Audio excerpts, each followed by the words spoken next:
Alphabet Man, tearing down the strongholds, exposing the darkness, wrecking the enemy's plans. Endurance till the end. It's time for the Alphabet Man Live. Good morning. You know what? This morning we're going to be looking at the homosexual agenda, just as promised yesterday. It's an article written by two homosexual activists. They outline the LGBT movement's agenda right here in black and white. This article that we're going to read and discuss, and this is very important.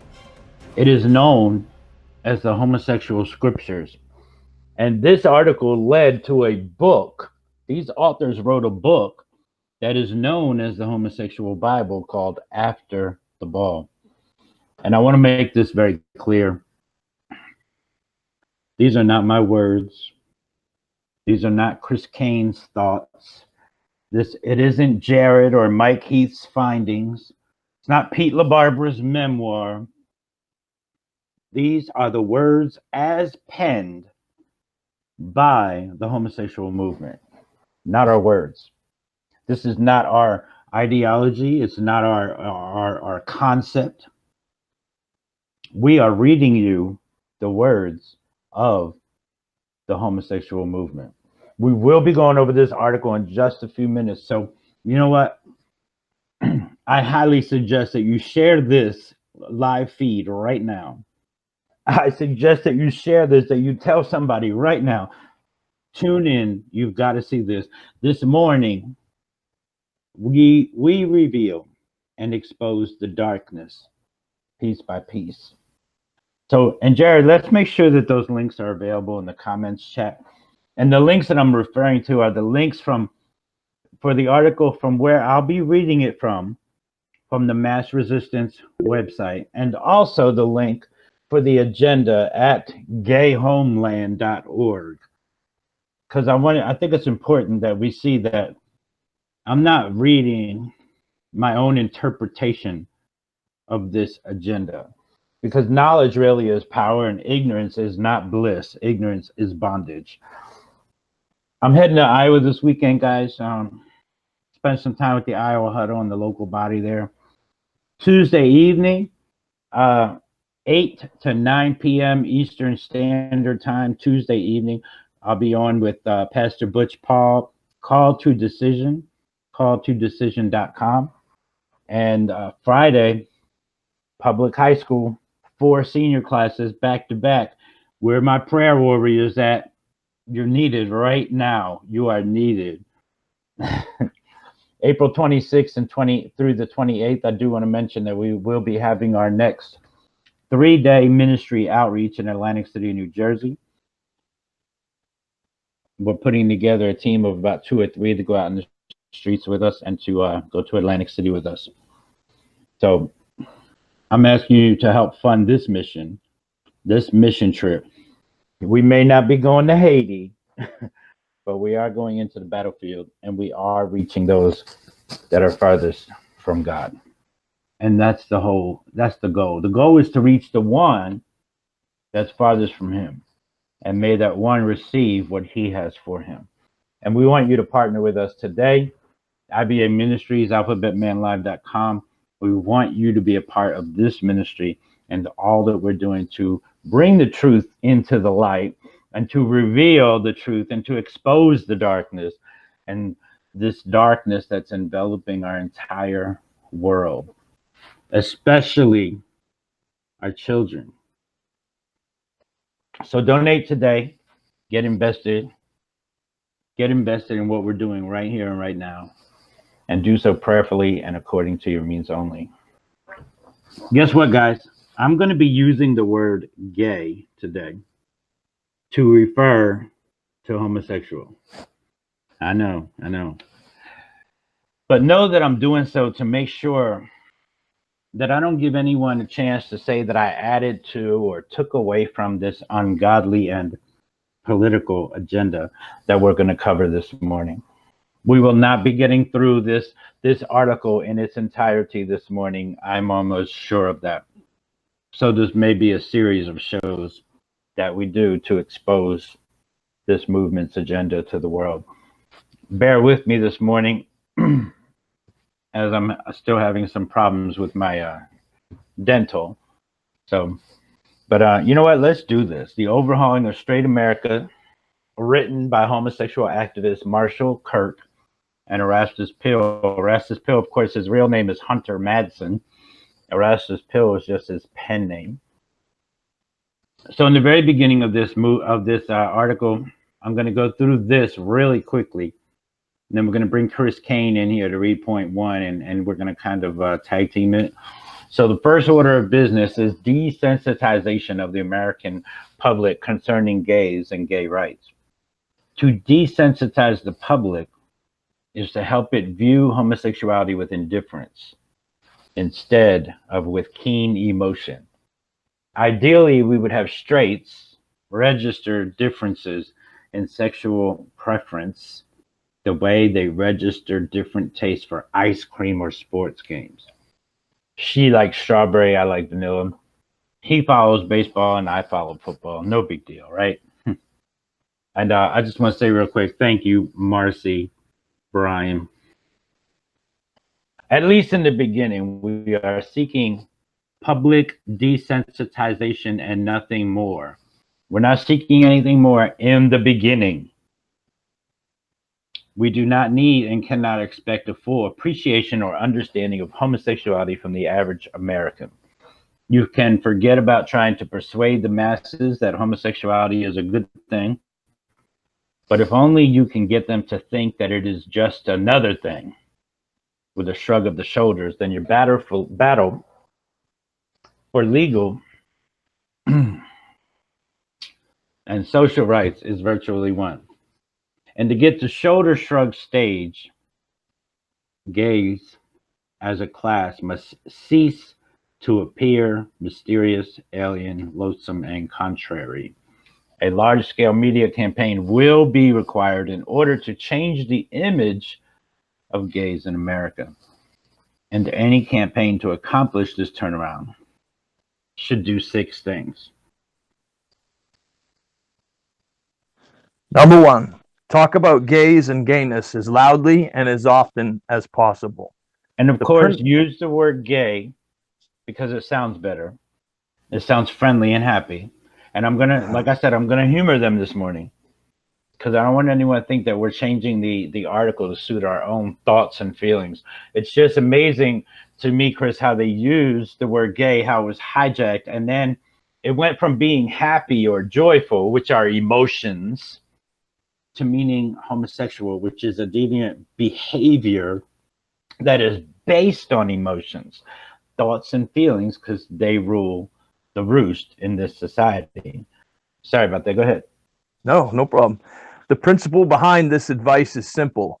Almost any behavior begins to look normal if you're exposed to enough of it at close quarters and among your acquaintances. The acceptability of the new behavior will ultimately hinge on the number of one's fellows doing it or accepting it. One may be offended by the novelty at first. Many, in times past, were momentarily scandalized by streaking, eating goldfish, and premarital sex. But as long as Joe's six-pack, meaning the average American here, feels little pressure to perform likewise, and as long as the behavior in question presents little threat to his physical and financial security, he soon gets used to it and life goes on. The skeptic may still shake his head and think, people are crazy these days, but over time his objections are likely to become more reflective, more philosophical, less emotional. The way to benumb raw sensitivities about homosexuality is to have a lot of people talk a great deal about the subject in a neutral or supportive way. Open and frank talk makes the subject seem less furtive, alien, and sinful, more above board. Okay, you Constant know what, talk. folks? Hold on, Chris. Open and frank talk makes the subject seem, listen to the words here, makes the subject seem less furtive, alien, and sinful. Amazing here how they know enough to make the statement that open and matter of fact discussions on homosexuality will indeed make it seem less sinful. Listen up.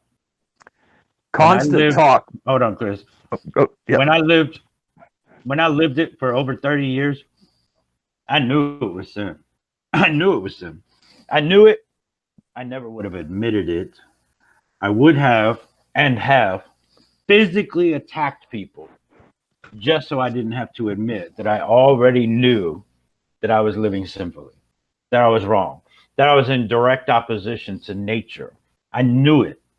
And so does every single one of those that are trapped in that movement. Something interesting that was said yesterday in the after show is that when we think of the LGBT movement, we think of the parade goers with their colorful Speedos and furry hats and their boas. And when society learns about the LGBT movement, they learn of Bob and Bill down the block, hurting nobody, just loving, air quotes there, loving one another, and oh, poor them to be burdened with such hate and discrimination. But folks, neither of those pictures, neither of those images are the LGBT movement. Okay, understand that. All of those people you see out there in the parade, that's not the LGBT movement. Bob and Bill down the block trying to live peacefully, that's not the LGBT movement. Those are the victims of the LGBT movement.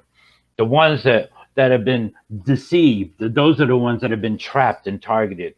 They're the ones that have been preyed upon and devoured by the Beelzebub, as Vicky Joy Anderson calls it in her book, The Emperor's New Gender. And then, so we go back to the article. I think it's a bit constant. Yeah.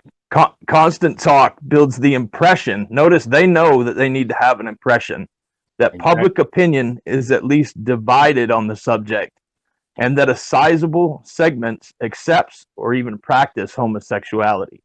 So they're acknowledging that it's a low percentage right there.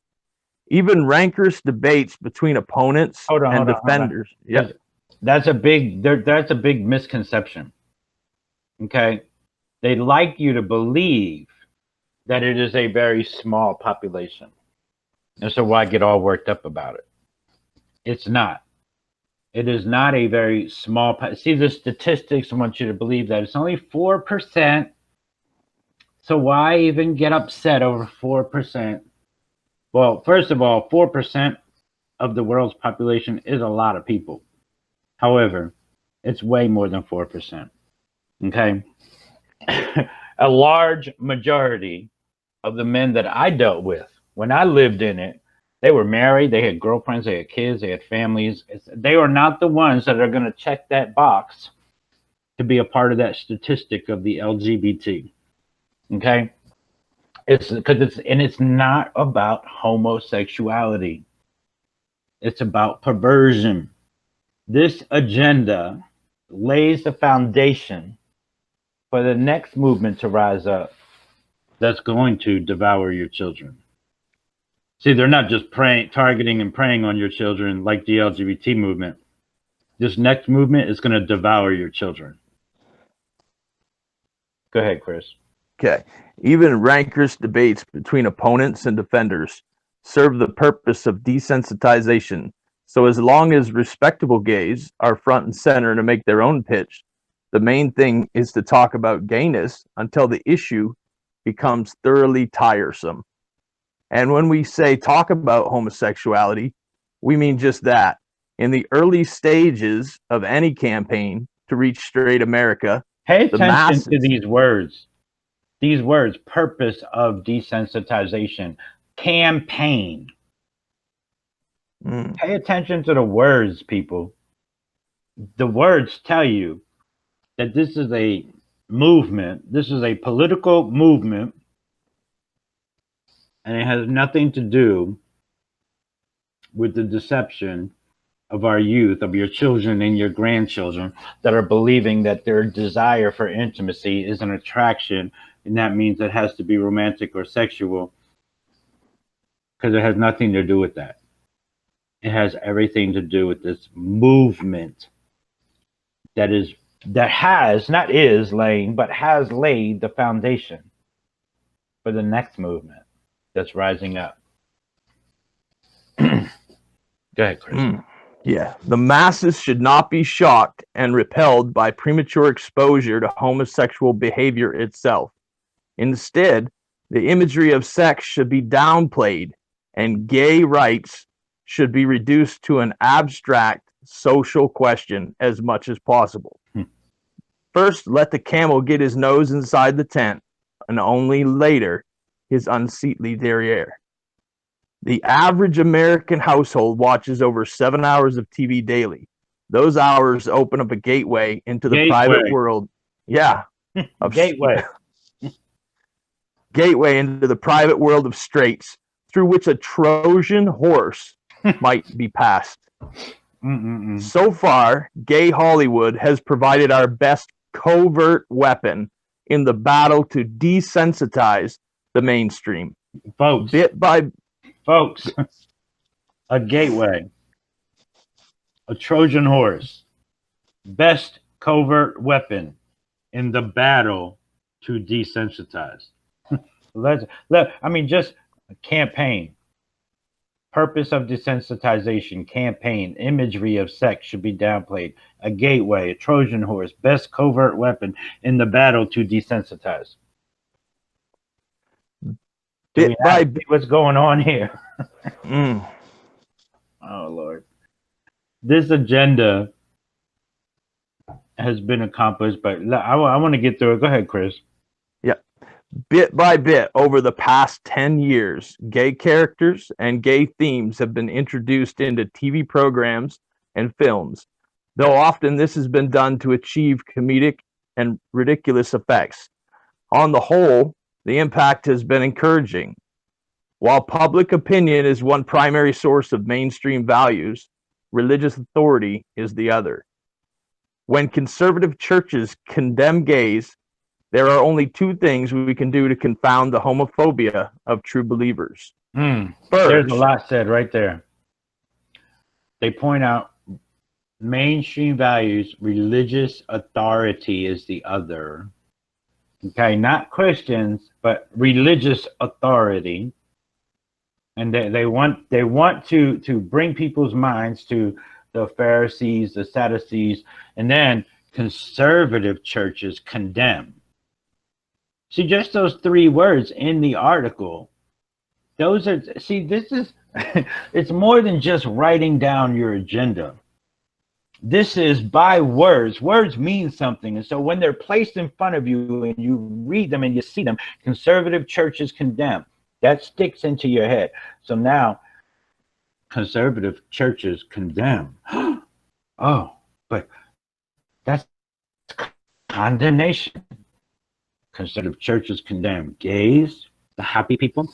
There's only two things that we can do if we're going to confound the homophobia of true believers. Homophobia. Didn't we cover that yesterday? That means, you're going to have some type of psychological fear. And it's not about having a psychological fear. It's about having morals and values and wanting to protect your children and your grandchildren. They're saying how we need to confound the homophobia of true believers. True believers have homophobia. Really? I have sin phobia. I'm going to stay as far away from it as I can get. I'm not going to play on the edge to see how close I can get to it without committing it. I'm going to stay as far away from it as I can get. So why do they call them true believers? They're pretty much admitting that if you know the homosexuality is wrong, you're a true believer. Go ahead. Their own words betray them. They do, because they can't do anything else, because it's the reality of it. First, we can talk to muddy the moral waters. Muddy the moral waters. The moral waters. Let's muddy the moral waters. This means publicizing support for gays by more moderate churches, raising theological objections of our own about conservative interpretations of biblical teachings. Notice that they're already acknowledging here that biblical teaching is the authority. Exactly. But Jared, let's look up moral in the 1828. Because words so matter.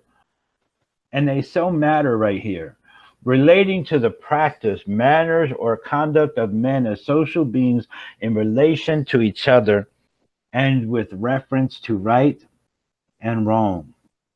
The word moral is applicable to actions that are good or evil, virtuous or vicious, and has reference to the law of God as the standard by which their character is to be determined. Now, first, let's just use talk to muddy those moral waters. And that means publicizing support for the movement by more moderate churches, raising theological objections. And again, the attack on conservative interpretations of biblical teachings. And then, of course, their two famous words, hatred and inconsistency. They want to take away, let's see if I can go back to that definition. Can we go back to that definition real quick, Jared? They want to take away, they want to muddy the reference to the law of God as the standard by which their character is to be determined. Do you get that? Do you get that? This entire article is summed up in the fact that they want to muddy the reference to the law of God as the standard by which their character is to be determined. Because they have to dirty it up and muddy it, cloud it up, make it not really clear, no clarity there, because guess what? I don't want to have to reference the law of God as the standard by which my character is to be determined. Why? Because I know that my character is flawed. If they truly believed that their character was not flawed, if they truly believed that this is who and what they were created to be, they wouldn't have to muddy the moral waters. All they would have to do is stand and say, hey, guess what? This is who and what I am. This is how God made me. But they don't do that. Why? Because they know that their character is in opposition to the law of God. Go ahead, Chris. Second, we can undermine the moral authority of homophobic churches by portraying them. And they acknowledged that the moral authority rests with the church. Exactly. Of homophobic churches by portraying them as antiquated backwaters, badly out of step with the times, and with the latest findings of psychology. Thoughts and feelings. Thoughts and feelings. Not substance, thoughts and feelings. Psychology. Against the mighty pull of institutional religion, one must set the mightier draw of science and public opinion. Thoughts and feelings. the shield and sword of that accursed secular humanism. Lord have mercy. Such an unholy alliance has worked well against churches before on such topics as a divorce and abortion. With enough open talk about the prevalence and acceptability of homosexuality, that alliance can work again here. Do we not see something here? Is it not amazing? Is it not amazing that they know that the church has been desensitized to divorce and abortion, and that by their own words and stand, they know that divorce and abortion are morally wrong? How they know that by comparing homosexuality to divorce and abortion, that it's criminalizing it just in its very point. I find it so amazing that they don't even know that they're contradicting themselves, because there's so much confusion in their thoughts and feelings going on within them and in their lives that it's almost impossible to prove that their death style is a lifestyle when every single avenue of this movement leads to death and destruction. You know, I think about when I went to the homosexual parade last year in Columbus, and we actually talked about this on the after show yesterday, and how I was standing there, and some man was standing on the side, holding the sign by homosexuality is a sin. Homosexual walked by him and looked at the sign and said to him, because I didn't even notice the man had a cigarette in his hand, but the homosexual did. The homosexual looked at him and said, "Well, smoking's a sin too, fat boy." And he kept walking.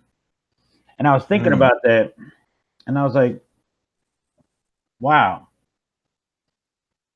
He said smoking is a sin too. He didn't say smoking's a sin, why are you doing it? He says smoking is a sin too. He knew that homosexuality was a sin. He knew it. He didn't have any doubts about it. But then I think about the transgender prostitute in Atlantic City on the street corner when Tom Dunn and I were traveling for the documentary. And I think about him and how he embraced me, and how he admitted that he was molested too. He was recruited into that movement, and how he found some type of happiness in being who he wasn't. The deception is so real. And then I said, well, if you know that God didn't create you to be a woman, why are you doing it? Why are you still there? And he said to me, he said, because I found people to accept me and embrace me in my brokenness, and they don't even expect me to change. See, he found comfort in his brokenness, because the church has shut them out. The majority of the churches shut them out. Either they're affirming it or they're condemning it. You know, we see these two both sides of the spectrum. We see these two extremes. And I saw there's two extremes my whole life. And the two extremes were homosexuality is a sin. You're going to burn in hell. There's no hope for you. You're a reprobate. You're an abomination. You're disgusting. Get away from me. And then, oh, don't you worry. God made you that way. He made you in his image. God don't make no junk. Smile, because he has a plan for your life. Well, you know what? There was some truth without love, and then there was some fake, falsified thought and feeling, warm, fuzzy feelings with no truth. But the truth is that we're all born into sin and we're shaped in iniquity. So you can argue that you were born that way, but you weren't created that way. You can argue that you were born that way, but Jesus said, be born again. You know, you can argue that that's who you are, but Jesus said, deny yourself. And so, you know, those are the things that we have to start looking at. We have to look at the fact that those that we see are victims of the LGBT movement. I hate the movement. I hate the movement. I want to abolish the movement. Okay, I'm going to be an abolitionist to abolish homosexuality and to rescue those that are trapped in it and that have been preyed upon. So, Lord willing, I will see you all on Monday morning. You have a blessed weekend, and we're going to go back to exposing more darkness with the LGBT agenda. Peace.